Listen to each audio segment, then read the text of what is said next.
திருவள்ளூர் மாவட்டம் பெரியபாளையம் அருகே தனியார் இறால் மீன் பதப்படுத்தும் தொழிற்சாலையில் 15 வயது சிறுமிகள் உயிரிழந்தது தொடர்பாக ஆதார் தரவுகள் அடிப்படையில் விசாரணை நடத்தப்படும் என மாவட்ட ஆட்சியர் கவிதா தெரிவித்துள்ளார்.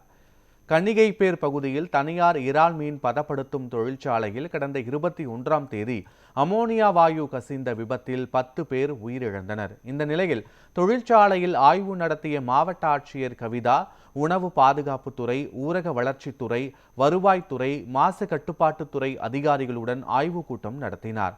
அப்போது தொழிற்சாலை நிர்வாகம் தரப்பில் உயிரிழந்தவர்களுக்கும் பாதிக்கப்பட்டவர்களுக்கும் இழப்பீடு வழங்க வேண்டும் எனவும் நிலுவையில் உள்ள ஊதியத்தை வழங்க வேண்டும் எனவும் அறிவுறுத்திய அவர் 15 வயது சிறுமிகள் 2 உயிரிழந்தது குறித்து ஆதார் தரவுகள் அடிப்படையில் விசாரணை நடத்தப்படும் என்றும் தெரிவித்தார்.